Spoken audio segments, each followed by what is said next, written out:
Boy Who Crashed to Earth by Judd, Winnick. DJ's life is pretty boring. He lives in Burke County where nothing ever changes, including him. His brothers and sisters are all super talented and involved in tons of activities, but DJ mostly hangs out by himself after his best friend Gina moved away. But then one day, DJ sees a fiery streak in the sky and something crashing to Earth. When he investigates, he meets Hilo. Hilo comes from somewhere else, but his memory was damaged in the crash, so he's not exactly sure where he comes from or what he's meant to do, and life on Earth is a mystery to him. Hey! Ah! Ah! Is that a greeting? I like it! Ah! Where am I? Burke County. Never heard of it. Who are you? I'm DJ. What's this green stuff, DJ? Little by little, Hilo starts remembering things and figuring out why he's come to this planet. Something named Razorwark is on the way and will spell doom for the entire planet unless Hilo can figure out how to defeat him. If you like funny adventure stories and comic books, this is a great choice for you. Hilo, the Boy Who Crashed to Earth by Judd Winnick.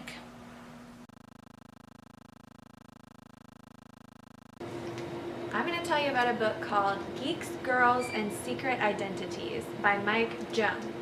This is about Vincent Wu and his friends in Copperplate City. And Copperplate City is a fictional city that exists in the world where superheroes and supervillains are real. And superheroes, they have fans just like athletes or musicians do. Vincent and his friends are huge fans of the superhero Captain Stupendous, who's the big superhero in Copperplate City. They have a fan club, although it's really just 3 people in the fan club, and they know all about superheroes. And just like all the kids and teens in Copperplate City, they get these text alerts on their phones whenever Captain Stupendous is out in public fighting a bad guy, like a hostile space alien or a giant radioactive spider. And the idea is that they're supposed to stay away from where the fighting is because they might knock buildings down or something. It might be dangerous. But what really happens is that all the kids and teens go to where the fighting is happening so that they can watch, because it's just really cool. So the last time Vincent and his friends go to see Captain Stupendous fight, he's fighting this giant robot that's being controlled by a new supervillain, Professor Mayhem, and Captain Stupendous has to save Polly, a girl in Vincent's class. And then when he comes back, it's like he doesn't know what he's doing. He's not able to defeat this robot, which has never happened before, so the bad guy gets away. And Vincent and his friends think they need to help Captain Stupendous somehow. Now, how can a group of kids help a superhero? I don't know, but Vincent thinks, well, we do know a lot about superheroes. Maybe we can help our hero somehow. But they don't know what happened to Captain Stupendous.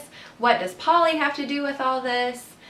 And you'll have to read the book to find out. But this would be a great one if you like superhero stories, if you like science fiction, if you just like a heart-pounding adventure.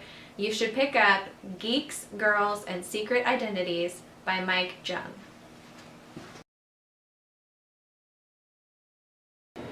Escape from Mr. Lemoncello's Library by Grabenstein. How cool would it be to spend the night in the library, just you and a bunch of your friends? I can tell you that if you had the library in this book, it would be amazing.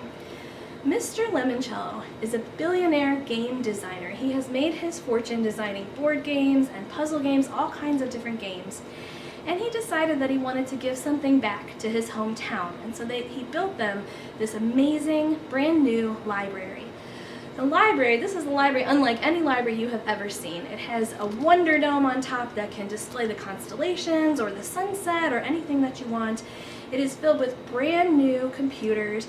It has animatronic animals that show you where the animal books are. It has a whole room full of educational video games. Everything is top of the line and brand new. To kick off the library's grand opening, Mr. Lemoncello invites a dozen lucky kids to spend the night in the library. They are playing games, they're solving puzzles, they're winning prizes, they are eating amazing snacks. It's an amazing night and they all go to bed. And when they wake up the next morning, Mr. Lemoncello has a surprise for them. The game is not over yet. Any kid who chooses to stay and play can compete. The challenge is to use what's in the library to figure out how to get out of the library. And no, they can't go out the front door just like they came in. There's another exit, a secret hidden exit. And the kids will have to figure out the clues, collect all the evidence, and find the exit to get out. The first kid to find their way out of the library wins. And he will become Mr. Lemoncello's new spokeskid for his company. He'll be in all the commercials and win fame and fortune beyond his imagination.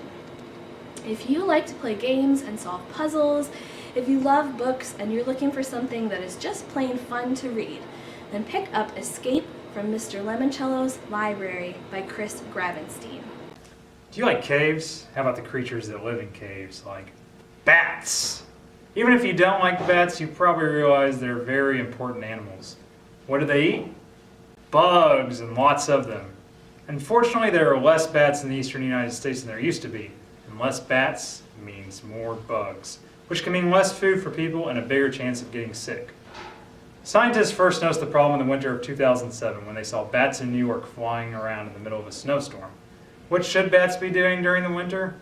Hibernating. Bats typically sleep during the winter, but something was causing them to come out of hibernation too soon, which meant they ran out of food or froze to death, or got eaten by predators.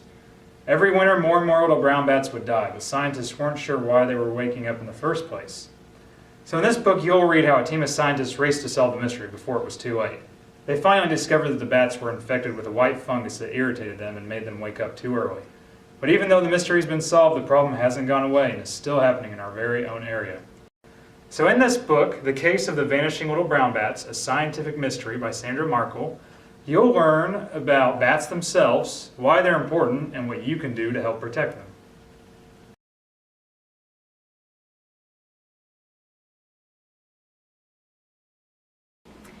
Save Me a Seat by Sarah Weeks and Gita Vadarajan. This is a story about two very different kids, two kids who have nothing in common. Ravi has just moved to America from India, and he's new at Albert Einstein Elementary. Things are really different here. In India, he was a star student, and everyone in his class liked him.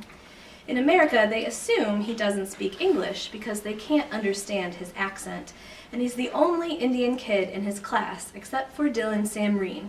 But that's a little different because Dylan was born here in America. But still, when Dylan smiles and winks at Ravi on the first day of class, Ravi thinks he's found his first American friend. But boy, is he wrong. Joe has always gone to Albert Einstein Elementary, and he has something called auditory processing disorder. Because he doesn't talk much and because he goes to the resource room for some extra help, kids assume that he's stupid, which is not the case. Some of the kids pick on him, and the worst one is Dylan Samreen.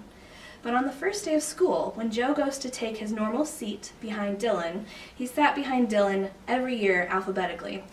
He finds a new kid, Ravi, already sitting there. And he starts to hope that maybe Dylan won't pick on Joe this year. Maybe Dylan will pick on the new kid with the funny accent this year.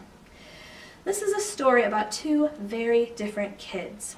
Two kids who have nothing in common except a common enemy. And it just might be the thing that brings them together as friends. If you like a realistic story, if you like reading school stories, and especially for anybody who enjoyed the book Wonder, I think that you would really like this book too. Save Me a Seat by Sarah Weeks and Gita Vadarajan. Thank you for listening to our book talks. I hope that you heard about something that sounds good to you. And if you did, then come on down to the library and you can check any of these books out for free with your library card. If you don't have a library card, you can get one for free at the library anytime that we're open. Just make sure you have a parent or guardian that brings you down to sign for your card. With winter break coming up, that might be a great time to come down and explore some of these books and see what we have to offer at the library. And from now until January 31st, we have something special going on, which is our Winter Reading Club. We have Winter Reading Club for children and for teens. If you are up through grade 5, up through 5th grade, then you'll be in our Children's Winter Reading Club. The way that it works, you'll get one of these game boards, and all these boxes are filled with different types of books. So we have a book in a series, we have a poetry book, we have a book about science, all kinds of different books in here. And you'll choose any 5 that you want to read and read those books, mark them off on your game board, and come back to the library, and you'll earn a free book, and you will earn fine bucks that can be used to pay a fine on your public library card, or if you ever have a lost book, you can use the fine bucks to pay for that. If you are in grades 6 through 12, you are eligible for our Teen Winter Reading Club. For the Teen Winter Reading Club, you'll fill out a little review form for each book that you read. The first time you do this, you'll get a free book, and then for every book that you read, you will get fine bucks, and you'll get an entry into our Teen Grand Prize drawing, which is a $50 Books A Million gift card. So you just fill out these forms for each book that you read and turn them in at the teen desk, and then you'll be entered to win. So I hope that you'll come down and see us at the library this winter. We really would love to have you come down.